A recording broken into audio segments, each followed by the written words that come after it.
இப்போ வடகரி சேர்த்துக்கு கடலப்பருப்பு ஊற வச்சுக்கலாம். 100 கிராம் கடலப்பருப்பு எடுத்துக்கிட்டு அதை ஊற வச்சுட்டு, அரை ஸ்பூன் சோம்பு, அரை ஸ்பூன் உப்பு சேர்த்து அதை நல்லா கொரன்னு அரைச்சி எடுத்து வச்சுக்கலாம்.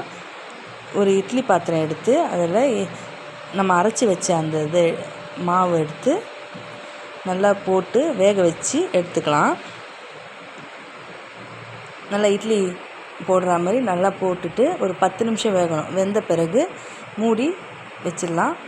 வெந்த பிறகு தட்டில் எடுத்துக்கலாம். எடுத்துட்டு அதை நல்லா தூள் பண்ணி எடுத்து வச்சுக்கலாம். அப்புறம் கடாயை வச்சு எண்ணெய் ஊற்றி பட்டை, லவங்கம், இலை எல்லாமே போட்டு அது கொஞ்சம் இதுவான பிறகு செவந்த பிறகு 10 பல் பூண்டு எடுத்து அதையும் போட்டுக்கலாம். ஒரு 2 பெரிய வெங்காயம் எடுத்து நல்லா பொன்னிறமாக வர வரைக்கும் நல்லா வதக்கிக்கலாம். ஒரு 3 பச்சை மிளகாய் எடுத்துக்கலாம். அதுவும் நல்லா பொன்னிறமாக வர நல்லா வதக்கிக்கலாம்.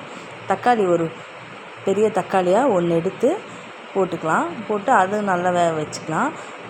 அது நல்லா வேகிறதுக்கு ஒரு அரை ஸ்பூன் உப்பு சேர்த்துக்கலாம். உப்பு சேர்த்து நல்லா வேக வச்சுட்டு நல்லா குழஞ்ச பிறகு ஒரு அரை ஸ்பூன் மஞ்சத்தூள், ஒரு 1.5 ஸ்பூன் மிளகாத்தூள், தேவையான அளவு தண்ணி ஊற்றி நல்லா கிளறிட்டு மூடி நல்லா இந்த மிளகாத்தூள் ஸ்மெல் போகிற வரைக்கும் மூடி வச்சிடலாம். அதுக்கப்புறம் ஒரு 10 நிமிஷம் கழித்து மூடியை எடுத்துகிட்டு நல்லா கொதிக்க விடலாம். நம்ம தூள் பண்ணி வச்சுருக்கோம்ல அந்த கடலப்பருப்பு அந்த இதுவை எடுத்து போட்டு நல்லா கிளறி விடுவோம். கிளறி விட்ட பிறகு ஒரு 5 நிமிஷம் நல்லா கொதிக்கட்டும். கொதித்த பிறகு கொத்தமல்லி தூவி இறக்கிட்டோன்னா வடகரி சூப்பராக ரெடி ஆயிடுச்சு. இப்போ தோசைக்கு இட்லிக்கு நல்லா வச்சு சாப்பிட நல்லாயிருக்கும்.